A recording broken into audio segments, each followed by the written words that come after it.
অন্তর্ভুক্তিমূলক শিক্ষা যে টপিকটা রয়েছে এই টপিক থেকে আমরা অতি গুরুত্বপূর্ণ প্রশ্নগুলো আজকে আমরা সলভ করব। সুতরাং শেষ পর্যন্ত সাথে থাকুন এবং প্রত্যেকটি প্রশ্নের কারেক্ট আনসার কী হয় সেটা কমেন্ট বক্সে জানাতে বলবেন না। ক্লাসটা একটু তাড়াতাড়ি করবো, ফাস্ট করবো, যাতে করে কম সময় সবগুলো প্রশ্নে আমরা করতে পারি। তো চলুন দেরি না করে প্রথম প্রশ্ন সরাসরি আমরা প্রথম প্রশ্নে চলে যাই এবং এই প্রশ্নগুলির কারেক্ট আনসার কী হবে এগুলি আপনারা কমেন্ট বক্সে জানাবেন ভাই।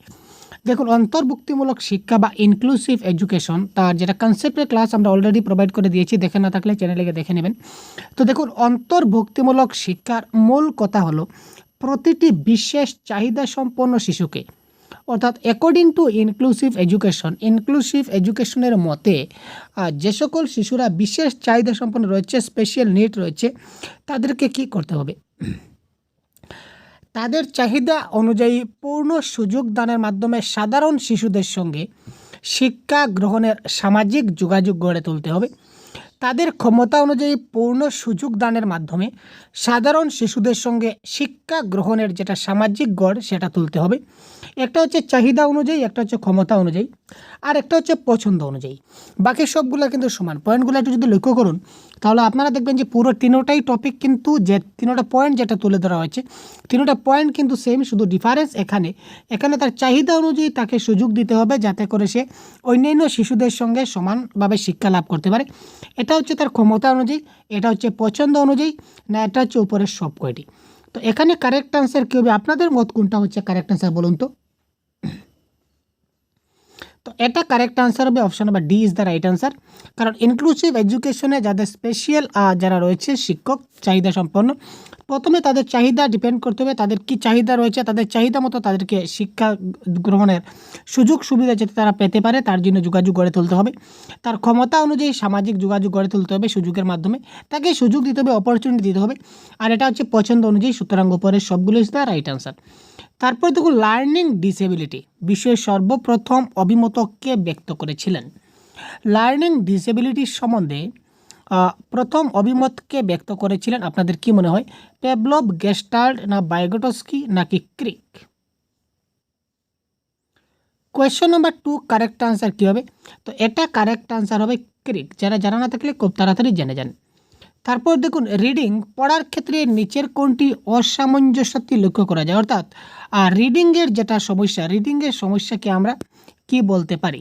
বারবার কিন্তু একই ধরনের প্রশ্ন আসতে দেখা যায় যে পড়ার সমস্যা বা রিডিং পড়ার সমস্যার যে অক্ষমতা রয়েছে এই অক্ষমতাকে আমরা কি বলবো, অ্যাফাজিয়া, নাকি অ্যাগ্রাফিয়া, নাকি অ্যাফ্লেক্সিয়া, নাকি ডিসলেক্সিয়া? তো আমরা বারবার বলতে থাকি যে রিডিং বা পড়ার যদি সমস্যা হয় তাহলে ডিসলেক্সিয়া হবে, যদি লেখার সমস্যা হয় তাহলে ডিসগ্রাফিয়া হবে, যদি ভাষাগত সমস্যা হয় সেটা অ্যাফাজিয়া হবে। তারপর আপনাদের যদি ম্যাথমেটিক্স বা গাণিতিক সম্পর্কিত সমস্যা থাকে এটা আপনাদের ডিসক্যালকুলিয়া হবে। এবার দেখুন অ্যাফেজিয়া চলে আসলো। অ্যাফেজিয়াটা কি, কোয়েশ্চন নাম্বার 4, মৌখিক অসামঞ্জস্যতা, লিখন অসামঞ্জস্যতা, নাকি শ্রবণ অসামঞ্জস্যতা, না এদের উপরের কোনোটাই নয়। তো অ্যাফেজিয়ার কারেক্ট আনসার কোনটি হবে একটু ভাবুন তো। এটা কারেক্ট আনসার হবে মৌখিক বা অরেল ডিসেবিলিটি। ঠিক আছে, অ্যাফেজিয়া যাদের থাকে তাদেরকে আমরা মৌখিক, যদি ডিসেবিলিটি থাকে তখন সেগুলোকে আমরা অ্যাফেজিয়া বলতে পারি।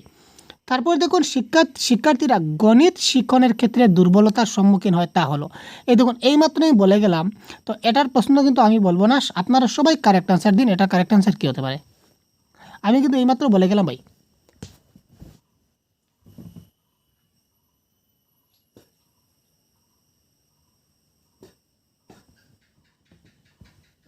এইমাত্র আমি যা বললাম দেখুন, যদি রিডিংয়ের হয় তাহলে কি হবে, ডিসলেক্সিয়া, রাইটিংয়ের হলে ডিসগ্রাফিয়া, আর যদি ম্যাথসের সমস্যা হয় তাহলে কি হবে, আমাদের ম্যাথস মানে গণিত থেকে একটা জিনিস মাথায় রাখুন, গণিত করতে ক্যালকুলেটর লাগে, আর ক্যালকুলেটর থেকে ক্যালকুলিয়া। শিশুদের মধ্যে অস্বাভাবিকতা রয়েছে কিনা না তা নির্ণয়ের জন্য নিচের কোন পদ্ধতিটি অধিক সহায়ক।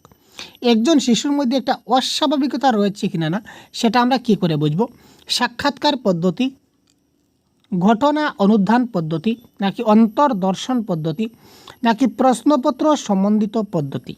এটা কারেক্ট আনসার কী হবে, কোয়েশ্চেন নাম্বার 6। তার মধ্যে এই শিশুটা স্বাভাবিক কিনা অস্বাভাবিক সেটা আমরা বুঝতে গেলে আমাদের কি করতে হবে, ইন্টারভিউ নিতে হবে, তার কেস স্টাডি করতে হবে, নাকি ইন্ট্রোস্পেকটিভ মেথডে অ্যাপ্লাই করতে হবে, নাকি কোয়েশ্চন মেথড করতে হবে। কারেক্ট আনসার হবে কেস স্টাডি। একটা শিশুর সম্পূর্ণ কেস স্টাডি করলে তার সম্পূর্ণ ডিটেলস আমরা জানতে পারি। ব্যক্তিত্বের অসামঞ্জস্যতা নির্ণয়ের ক্ষেত্রে সহায়ক পদ্ধতিটি হলো, ব্যক্তিত্বের ক্ষেত্রে অসামঞ্জস্যতা রয়েছে, এটা আমরা যদি নির্ণয় করি তাহলে তার সহায়ক পদ্ধতি কোনটা হবে? Paper pencil test, cardboard test, জ্যামিতিক টেস্ট, না উপরে কোনোটি নয়। এটা correct answer paper pencil test. দেখুন, অন্তর্ভুক্তিমূলক শিক্ষার ক্ষেত্রে গৃহীত ব্যবস্থাপনায় গুরুত্ব দেওয়ার কথা বলা হয়েছে। কোথায় বলা হয়েছে? অন্তর্ভুক্তিমূলক শিক্ষার ক্ষেত্রে যে ব্যবস্থাপনা গ্রহণ করা হয়েছে তার গুরুত্ব দেওয়ার কথা কোথায় বলা হয়েছে? তার গুরুত্ব যেটা দেওয়া হবে সেটা কোন জায়গায় বলা হয়েছে? কেবলমাত্র বধির শিশুদের বিষয়, কেবলমাত্র অন্ধ, কেবলমাত্র প্রতিবন্ধী, নাকি সব ধরনের শিশুদের? ইনক্লুসিভ এডুকেশন কাদেরকে দেওয়া হয়? একদম 100% কারেক্ট আনসার আপনারা করছেন ভাই, বহুত বড়িয়া যারা কারেক্ট আনসার করছেন। দেখুন, এটা কিন্তু দেখা মাত্র কারেক্ট আনসার হয়ে যাচ্ছে। কোয়েশ্চন নাম্বার 8, কোনো প্রশ্ন আছে দেখার প্রয়োজন হয় না, প্রশ্ন দেখা মাত্র কারেক্ট আনসার করতে হবে উইদাউট অপশন। কারণ অন্তর্ভুক্তিমূলক শিক্ষা, ইনক্লুসিভ এডুকেশন মানেই হচ্ছে সবার জন্য সমান শিক্ষা। তো সবার জন্য সমান শিক্ষা অপশন নাম্বার ডি রয়েছে। এখানে কেবলমাত্র প্যাডাগজির ভাষায় কেবলমাত্র যখনই হবে তখনই সেটা নেগেটিভ ওয়ার্ড হবে, 3টা কেটে দিন। আর এমনিতে ইনক্লুসিভ এডুকেশন মানে সবার জন্য সমান শিক্ষা, option number D is the right answer. Next প্রশ্ন, কমেন্ট বক্সে কারেক্ট আনসার করুন।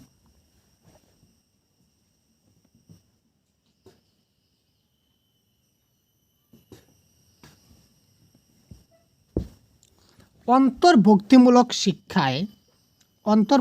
শিক্ষা রয়েছে। এই শিক্ষায় শিক্ষক শিক্ষিকারা কী করবেন? শিক্ষার্থীদের থেকে দূরত্ব বজায় রেখে চলবেন, শিক্ষার্থীদের সঙ্গে বন্ধুত্বপূর্ণ সম্পর্ক বজায় রাখবেন, শিক্ষার্থীদের ত্রুটি দেখলে কঠোর শাস্তির ব্যবস্থা করবেন। এদের কোনোটি নয়। কোয়েশ্চন নাম্বার 9, এটাও কিন্তু খুব ইজি কোয়েশ্চন ভাই, খুব ইজি। এই প্রশ্নগুলো পেপার 1, পেপার 2, ল্যাঙ্গুয়েজ 1, ল্যাঙ্গুয়েজ 2 সবার ক্ষেত্রে কিন্তু এই ধরনের প্রশ্ন আসতে পারে। এবং এই প্রশ্ন শুধু যে বাংলা ভাষায় আসবে তেমন কোনো কথা নয়। এই প্রশ্নগুলো আপনারা সিডিপিতেও দেখতে পান। এবং সিডিপি যে টপিক রয়েছে আপনাদের 30 মার্কস, এখান থেকেও 1 মার্ক বা 2 মার্ক আপনাদের কিন্তু পরীক্ষায় আসে, অতি গুরুত্বপূর্ণ। এবং এই ক্লাসের সম্পূর্ণ পিডিএফ আমরা আমাদের যে অফিসিয়াল গ্রুপ রয়েছে অফিসিয়াল গ্রুপে আমরা শেয়ার করে দেব। এখান থেকে আপনারা পিডিএফটা পেয়ে যাবেন এই সবগুলো ক্লাসের। তাছাড়া আরও অনেক বেশি ক্লাস আপনারা পাবেন আমাদের এই চ্যানেলে। তাছাড়া প্রত্যেকদিন মক টেস্ট দিতে পারবেন 50টিরও বেশি মক টেস্ট আমাদের অনুষ্ঠিত হচ্ছে। আপনারা যদি মক টেস্ট দিতে চান অবশ্যই যোগাযোগ করবেন আমাদের সঙ্গে, আমরা মক টেস্টের ব্যবস্থা করে দেবো। মক টেস্ট ওদের চলছে, অনেক বন্ধুরা মক টেস্ট দিচ্ছেন প্রতিদিন। ঠিক আছে ভাই? তো দেখুন, অন্তর্ভুক্তিমূলক শিক্ষায় শিক্ষক শিক্ষিকারা কী করবেন? 1 নম্বর দেখুন, যেটা বলেছে কঠোর শাস্তি। আমরা কখনো শিশুদের কঠোর শাস্তি দিতে পারি না। তাদের সঙ্গে যদি দূরত্ব বজায় রাখি তাহলে শেখাবো কী করে? তাদের সঙ্গে কী করতে হবে? বন্ধুত্বপূর্ণ সম্পর্ক বজায় রাখতে হবে। বহুত বড়িয়া ভাই, যারা কারেক্ট আনসার বি দিচ্ছেন ধন্যবাদ আপনাদের। B for ball, correct answer. শিক্ষক শিক্ষিকারা যাতে ভারসাম্যহীন শিক্ষার্থীদের প্রতি বিশেষভাবে যত্ন নেন সেই উদ্দেশ্যে তাদের কী করতে হবে? শিক্ষক শিক্ষিকারা যাতে ভারসাম্যহীন শিক্ষার্থীদের প্রতি বিশেষভাবে যত্ন নেন, যাদের শিশুরা ভারসাম্যহীন রয়েছে তাদের প্রতি বিশেষভাবে যত্ন নিতে গেলে তাদের উদ্দেশ্যে কী করতে হবে? তাদের বেতন বৃদ্ধি করা হয়েছে, বিশেষ প্রশিক্ষণের ব্যবস্থা করা হয়েছে, ছুটি কমানো হয়েছে না ছুটি বাড়ানো হয়েছে? বড়িয়া প্রশ্ন ভাই। শিক্ষার্থীদের যদি আমরা বিশেষভাবে পড়াতে চাই বা বিশেষভাবে যত্ন নিতে চাই বা যে কোনো নতুন কিছু একটা কাজ করতে চাই তখন আমাদের কী কিসের প্রয়োজন আছে? একটা প্রশিক্ষণের দরকার আছে। সুতরাং এক্ষেত্রে শিক্ষক শিক্ষিকাদের প্রশিক্ষণের ব্যবস্থা করা হয়েছে is the right answer. CWSN এর পুরো নাম কি? আপনারা অনেকে জানেন, তাড়াতাড়ি কমেন্ট করুন। Very easy question. CWSN এর পুরো কথাটি কি বা CWSN এর ফুল ফর্ম কি? CWSN stands for Children with Social Needs, Children without Special Needs, Children with Special Needs, Children with Special Norms. Correct answer কী হবে? তাড়াতাড়ি কমেন্ট বক্স ভাই। কোয়েশ্চন নাম্বার 11 এর কারেক্ট আনসার কী হবে? খুব তাড়াতাড়ি বলুন তো। এটা কারেক্ট আনসার হবে চিলড্রেন উইথ স্পেশাল নিডস। যে সকল বাচ্চাদের স্পেশাল নিডস রয়েছে তাদেরকে আমরা CWSN বলতে পারি। যেসব শিশুদের চাহিদা সাধারণ শিশুদের তুলনায় আলাদা। তারা হলো প্রতিবন্ধী, ব্যতিক্রমী, পশ্চাৎপদ না কোনোটি নয়। যাদের চাহিদা অন্যান্য শিশুদের তুলনায় একটু আলাদা হবে তাদেরকে আমরা কী ধরনের শিশু বলতে পারি? Question number 12। আলাদা মানে সেপারেট, ঠিক আছে, আর সেপারেট মানে কি? ব্যতিক্রম। সুতরাং এরা হবে কি? ব্যতিক্রমী শিশু। এই প্রশ্নের কারেক্ট আনসার কি হতে পারে? অপেক্ষাকৃত কম প্রতিবন্ধী শিশুদের স্বাভাবিকীকরণ এবং একীকরণের মাধ্যমে সাধারণ বিদ্যালয় পরিবেশে আত্মীকরণের ব্যবস্থা যে শিক্ষায় করা হয় তাকে কি বলা হয়? স্বাভাবিককরণ এবং একীকরণ কি সেটা কনসেপ্ট ক্লাসে ডিটেলস বোঝানো হয়েছে। আমি এখন যদি ডিসকাস করতে যাই তাহলে ক্লাসটা অনেক দীর্ঘ হবে, আমি শর্ট করছি। অপেক্ষাকৃত কম প্রতিবন্ধী যাদের মধ্যে প্রতিবন্ধিতা রয়েছে কিন্তু পার্সেন্টেজ তাদের কম রয়েছে, প্রতিবন্ধীর পার্সেন্টেজ কম রয়েছে, তাদের স্বাভাবিককরণ এবং একীকরণের মাধ্যমে যদি আমরা সাধারণ বিদ্যালয় পরিবেশে তাদের ব্যবস্থা করতে পারি, যে শিক্ষার যদি শুরু করি, তো সেটাকে কি বলবো আমরা? অনিয়ন্ত্রিত, প্রথাবর্জিত, অন্তর্ভুক্তিমূলক নাকি কোনোটাই নয়? তো যাদের প্রতিবন্ধী, যেমন তারা কানে শুনতে পাচ্ছে না, কিছুটা শুনতে পাচ্ছে, ভালো করে শুনতে পারছে না, তো সবার জন্য সমান শিক্ষা যদি করি তাহলে এখানে অন্তর্ভুক্তিমূলক শিক্ষা ইজ দ্য রাইট আনসার। তাদেরকে সবার সঙ্গে আমরা শেখাতে পারবো। এখানে একটা কথা মাথায় রাখবেন, কম প্রতিবন্ধী বলেছে। যদি 100% প্রতিবন্ধী হতো তো তাদের জন্য স্পেশাল শিক্ষাদানের ব্যবস্থা করা হতো। অন্তর্ভুক্তি পরিকল্পনায় শিশুর বিশেষ চাহিদাকে গড়পড়তা চাহিদার মধ্যে কি করার চেষ্টা করা হয়েছে? অন্তর্ভুক্তিমূলক পরিকল্পনায় শিশুর যেটা বিশেষ চাহিদা রয়েছে, এই চাহিদাকে যদি আমরা গড়পড়তা চাহিদার মধ্যে তার গড়ে যে পড়ে এভারেজ যে চাহিদা, এটার সঙ্গে আমরা কিসের চেষ্টা করতে পারি? আত্মীকরণ, সামাজিকীকরণ, পৃথকীকরণ নাকি কোনোটি নয়? এটা হবে আত্মীকরণ, অর্জন, ঠিক আছে। তার বিশেষ চাহিদাকে সে গড় চাহিদার মধ্যে যদি চেষ্টা করতে পারে, অর্থাৎ যে শিখতে চাইছে তার চেয়ে আরও বেশি সে শিখতে পারবে, গ্রহণ করতে পারবে, এটা হচ্ছে কারেক্ট আনসার। আত্মীকরণ মানে গ্রহণ করা। স্বাভাবিকীকরণ মানে মেইন স্ট্রিমিং, একীকরণ মানে ইন্টিগ্রেশন। এর মাধ্যমে সর্বসাধারণের যে জীবন ও সমাজ তার সাথে ব্যতিক্রমী মানুষের আত্মীকরণের ধারণা হলো অন্তর্ভুক্তি, বহির্ভুক্তি, এ এবং বি উভয়ই নাকি এগুলি কোনোটি নয়?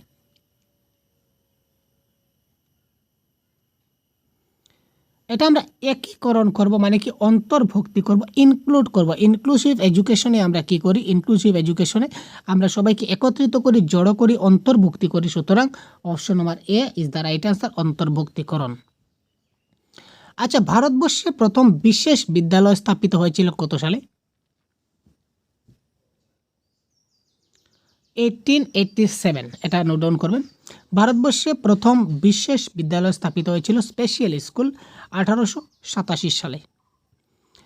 আর এই বিশেষ বিদ্যালয়টা কোথায় স্থাপিত হয়েছিল যদি প্রশ্ন আসে? ভুবনেশ্বর, শিলচর, অমৃতসর নাকি পুনে? এটা কারেক্ট আনসার হবে পুনেতে স্থাপন হয়েছিল স্পেশাল বিদ্যালয়, স্পেশাল স্কুল।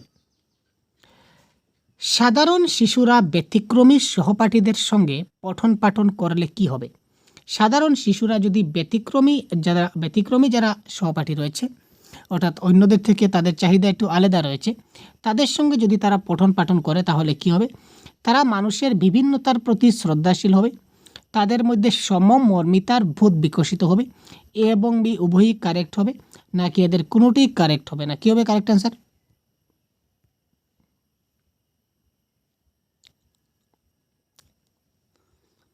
এক ধরনের শিশু আছে যারা সাধারণ নর্মাল চাইল্ড, মানে যে সকল শিশুরা বর্তমানে আমার প্রতিদিন স্কুলে যাচ্ছে।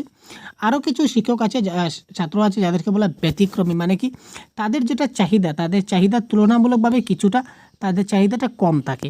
এই কম চাহিদা সম্পন্ন শিশুদেরকে যদি আমি সবার সঙ্গে অন্তর্ভুক্তিমূলক ক্লাসরুমে, ইনক্লুসিভ ক্লাসরুমে যদি আমি ক্লাস করাই, তখন কী হবে?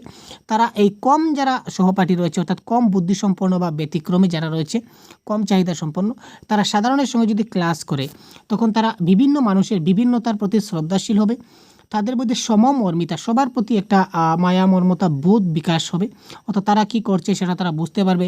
এবং তারাটা দেখে দেখে, সাধারণ অন্যান্যদের তা দেখে দেখে কিন্তু অনেক সময় শেখা যায়। আমরা অনেক সময় অপরের জিনিসগুলো দেখেও অনেক কিছু শিখে নেই। তো সাধারণ শিশুদেরগুলো দেখে দেখে যারা ব্যতিক্রমী শিশু আছে তারাও কিন্তু দেখে দেখে শিখে যাবে, তাদের মধ্যে বুধ বিকাশ বিকশিত হবে। সুতরাং এ এবং বি উভয়ই কারেক্ট হবে, এই ক্ষেত্রে রাইট আনসার। ব্যতিক্রমী শিশুদের ব্যতিক্রমী বা বিশেষ চাহিদা মেটানোর জন্য বিশেষভাবে পরিকল্পিত যে নির্দেশমূলক শিক্ষা, এই শিক্ষাকে কি বলা হয়? 100% কারেক্ট আনসার, এটা আপনারা দিবেন। বিশেষ শিক্ষা, অনিয়ন্ত্রিত শিক্ষা, প্রথাবর্জিত শিক্ষা নাকি দূরশিক্ষা? অর্থাৎ যারা বিশেষ চাহিদা যাদের রয়েছে, অর্থাৎ CWSN যারা শিশু রয়েছে, CWSN children with special needs, যে সকল শিশু রয়েছে তাদের ক্ষেত্রে বিশেষভাবে শিক্ষা দিতে হয়, that is known as special education, তাদের জন্য করতে হবে। বিশেষ শিক্ষার বন্দোবস্ত তাদের জন্য করা হয়ে থাকে। বিশেষ চাহিদাযুক্ত শিশুদের মধ্যে পড়ে বিশেষ চাহিদা সম্পন্ন শিশু কারা?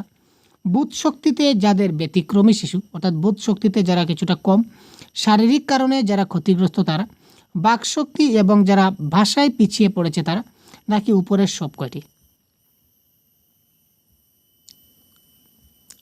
এখানে দেখুন বিশেষ চাহিদা মানে কি? যাদের স্পেশাল কিছু নিডসের প্রয়োজন আছে, বিশেষভাবে চাহিদা দিতে হবে। কাদের দিতে হবে?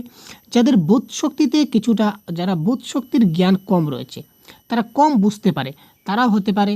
যারা শারীরিক কারণে ক্ষতিগ্রস্ত আছে তাদেরও হতে পারে। যারা কথা বলতে পারে না বা কথা বলতে পিছিয়ে রয়েছে বা ভাষার বিকাশে পিছিয়ে রয়েছে, তারা হয়তো স্পেশাল চাহিদা সম্পন্ন শিশু হতে পারে।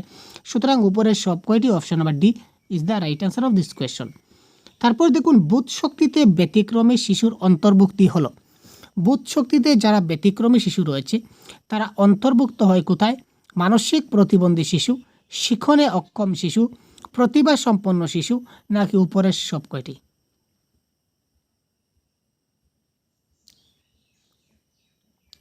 বুধ শক্তিতে ব্যতিক্রম মানে যারা বুধ শক্তি মানে বুঝতে পারছেন তো, যারা মানে পড়াশোনা ভালো করে পারছে না, যারা মানে বুঝে উঠতে পারছে না, হয়তো তারা মানসিক প্রতিবন্ধী হতে পারে, মেন্টালি তাদের সমস্যা থাকতে পারে, বা তারা শিখনে অক্ষম হতে পারে, লার্নিং ডিসেবিলিটি হতে পারে, বা মেন্টাল ডিসেবিলিটি হতে পারে, বা তারা প্রতিভা সম্পন্ন শিশু হতে পারে।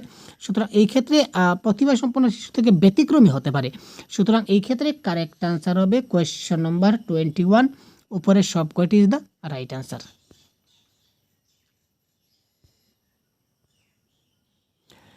নিচের কোনটি শ্রবণ প্রশিক্ষণের কাজ নয়? আমরা অনেক সময় শ্রবণ প্রশিক্ষণ করাই যাদের শিশুটা খুব ভালো করে শুনতে পারে। তো এখানে বলেছে নিচের কোনটা শ্রবণ প্রশিক্ষণের কাজ নয়? দেখুন, বিভিন্ন আঙ্গুলের বিভিন্ন অবস্থানের মাধ্যমে বর্ণমালা শেখানো, বাচনিক ভাষার মাধ্যমে পার্থক্য রচনা করতে শেখানো, শব্দের কাজ ও প্রকারভেদ সম্পর্কে জ্ঞানের বিকাশ, পরিবেশের বিভিন্ন ধরনের শব্দের মধ্যে পার্থক্য রচনা করতে শেখানো। এখানে কোনটা শ্রবণ প্রশিক্ষণের কাজ নয় বলেছে? কোয়েশ্চন নম্বর 22।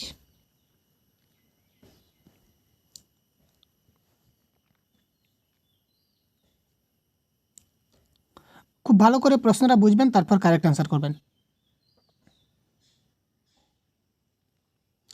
বাচনিক ভাষা মানে কি? আমি স্পিক করব, কথা বলবো, ঠিক আছে? তো যখন আমি কথা বলবো তখন সে শুনতে পাবে, এটা 100% কারেক্ট, এটা হতে পারে, এটা প্রশিক্ষণের কাজ। শব্দের কাজ এবং প্রকারভেদের সম্পর্কে যখন জ্ঞান করব যে এই শব্দের এই কাজ, এই শব্দের এই প্রকার, আমি তাকে বলবো, সে কী করবে? শুনতে পাবে, এটাও কিন্তু শ্রবণের কাজ। পরিবেশে বিভিন্ন ধরনের শব্দ রয়েছে, এই শব্দগুলোর মধ্যে পার্থক্য আমি তাকে বুঝিয়ে দেব যে পরিবেশে বিভিন্ন ধরনের শব্দ রয়েছে, প্রত্যেকটা শব্দের মধ্যে কিন্তু পার্থক্য আছে, এটা আমি শেখাবো, তাদেরকে বলে দেবো, তারা কিন্তু শিখতে পারবে সবগুলো। মানে আলটিমেটলি যদি দেখি ইনডাইরেক্টলি সেগুলো আমার স্পিকিংয়ের মধ্যে পড়ছে, আর আমি যখন কথা বলবো তখন একজন শুনতে পারবে, তাই না? যেটি শ্রবণ প্রশিক্ষণ।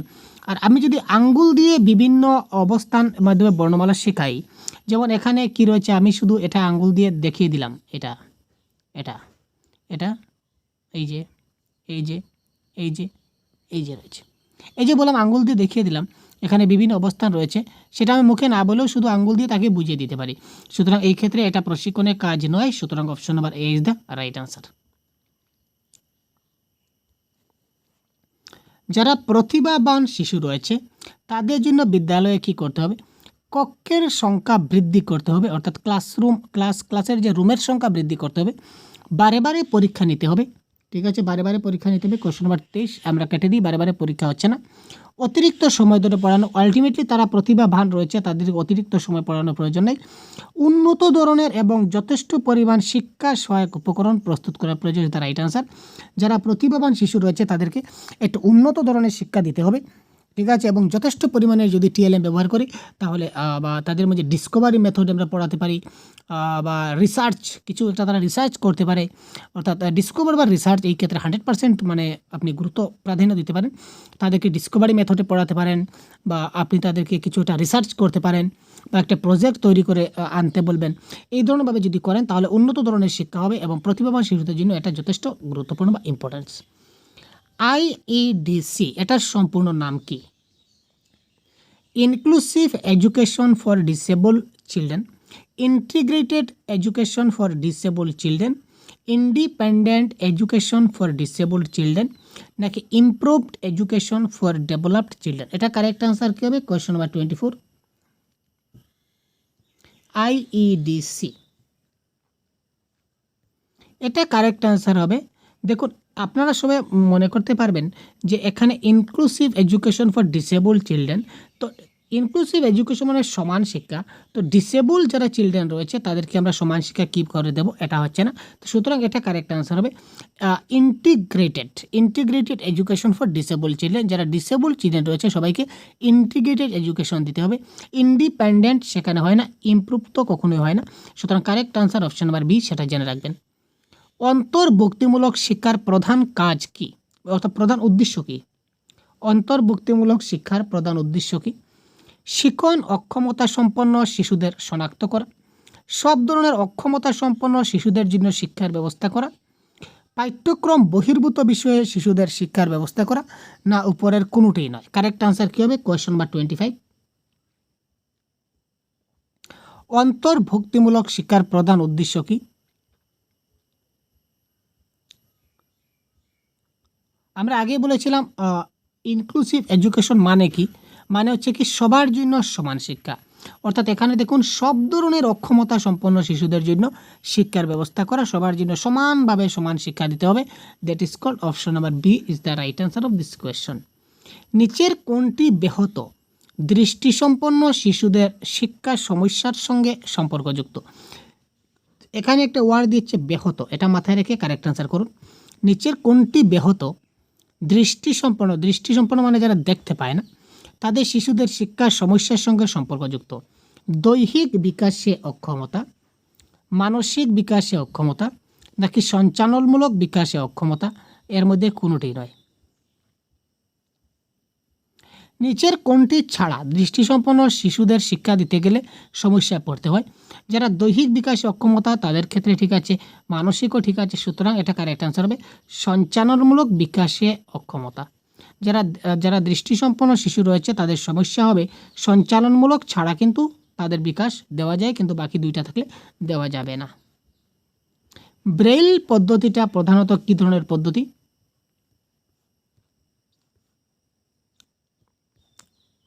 অনুভূতিমূলক, দৃশ্যমূলক, চেতনামূলক, নাকি স্পর্শমূলক? আপনারা সবাই জানেন কিন্তু correct answer. Question number 27। Braille পদ্ধতিতে আমরা স্পর্শ করে তাদেরকে শেখাই স্পর্শর মাধ্যমে, অর্থাৎ যারা অন্ধ শিশু রয়েছে, অন্ধ শিশু যারা রয়েছে তাদের জন্য আমরা কি করতে পারি, তারা মানে টাচ করে, ঠিক আছে, হাতের আঙ্গুল দিয়ে স্পর্শ করে তারা বুঝতে পারে যে এটা কোন অক্ষর আছে, এখানে কি লেখা আছে। তো তাদের যে পদ্ধতি, পড়াশোনার পদ্ধতি, এটা হচ্ছে কি স্পর্শমূলক। আংশিক দৃষ্টিহীনতার অন্যতম কারণ কি? আংশিক দৃষ্টিহীনতা মানে তারা দেখতে পায়, মানে 100% দেখতে পায় না, কিছু কম দেখতে পায়, তাদের অন্যতম সেটা কারণ হচ্ছে মায়োপিয়া, গ্লোকোমা, ফাইলেরিয়া, নাকি গনোরিয়া? এটা কারেক্ট আনসার মায়োপিয়া। ব্রেইল পদ্ধতি যে লেখা হয়, এই লেখায় একটা কলম রয়েছে, ব্রেইল পদ্ধতিতে লেখার একটা কলম রয়েছে, এই কলমটিকে আমরা কি বলি? স্টার, নাকি স্টিমুলাস, নাকি স্টাইলাস, নাকি স্টাইরাইট? কারেক্ট আনসার কী হবে? Question number 29। এটা কারেক্ট আনসার আপনারা জেনে যান, এটা কারেক্ট আনসার হচ্ছে স্টাইলাস। তারপর দেখুন এই প্রশ্নের কারেক্ট আনসার আপনারা খুব তাড়াতাড়ি কমেন্ট করুন। অন্তর্ভুক্তিমূলক শিক্ষায় নিচের কোন শিক্ষাদান পদ্ধতি সবচেয়ে বেশি উপযোগী? এটা কিন্তু আপনার খুব ভালো করে আপনাকে জানতে হবে। অন্তর্ভুক্তিমূলক অর্থাৎ ইনক্লুসিভ এডুকেশন, সবাইকে সমানভাবে যদি শিক্ষা দিই, তাহলে আমি যে শিক্ষাদান করব, আমার সেই কোন পদ্ধতিটা সবচেয়ে বেশি উপযোগী হবে? পর্যবেক্ষণ পদ্ধতি, নাকি প্রশ্নোত্তর পদ্ধতি, নাকি প্রকল্প পদ্ধতি, নাকি কোনোটি নয়?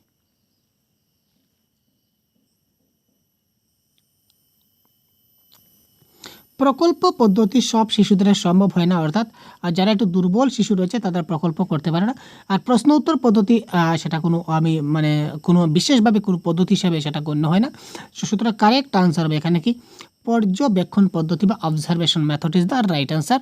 সুতরাং এটা কারেক্ট আনসার হচ্ছে অবজারভেশন পদ্ধতি। তো এই ছিল আজকের ক্লাস, এবং এই আজকের ক্লাসের সম্পূর্ণ আনসার কি এই সবগুলো ক্লাস এবং এই ক্লাসের যেটা পিডিএফ, এটা আপনার অফিসিয়াল আনসার কি সহ আপনারা আমাদের যে অফিসিয়াল গ্রুপ আছে, অফিসিয়াল গ্রুপে আপনারা পেয়ে যাবেন। তাছাড়া আপনারা 50+ মক টেস্ট দিতে পারবেন। যদি আপনারা অফিসিয়াল গ্রুপে জয়েন হতে চান, তাহলে আমি একটা হোয়াটসঅ্যাপ নাম্বার দিচ্ছি। হোয়াটসঅ্যাপ নাম্বারে আপনারা এক্ষুনি যোগাযোগ করতে পারেন। এই গ্রুপে আপনার জয়েন করা হবে। এটা হচ্ছে পেইড ভার্সন গ্রুপ। আপনাদের 150 পেমেন্ট করতে হবে, সেটা ওয়ান টাইম পেমেন্ট। আপনারা যদি একবার ওয়ান টাইম পেমেন্ট করে দেন, তাহলে সবগুলো ক্লাসের পিডিএফ, তাছাড়া আপনারা 50+ মক টেস্ট আপনারা এই গ্রুপের মাধ্যমে আপনারা দিতে পারবেন। আমরা সেটা ব্যবস্থা করেছি, অলরেডি মক টেস্ট আমাদের চলছে। ঠিক আছে ভাই, যাতে করে আপনাদের পরীক্ষার রেজাল্ট একটা ভালো একটা রেজাল্ট আপনারা পেতে পারেন। যদি প্রয়োজন মনে করে দেখুন এই নাম্বারে হোয়াটসঅ্যাপ করতে পারেন। ঠিক আছে ভাই, তো ধন্যবাদ, ভালো থাকবেন, সুস্থ থাকবেন। বাকি ক্লাসগুলো আমরা দেওয়ার সঙ্গে সঙ্গে আপনি পেতে চ্যানেলকে সাবস্ক্রাইব করে এখনই সাথে থাকুন। ধন্যবাদ।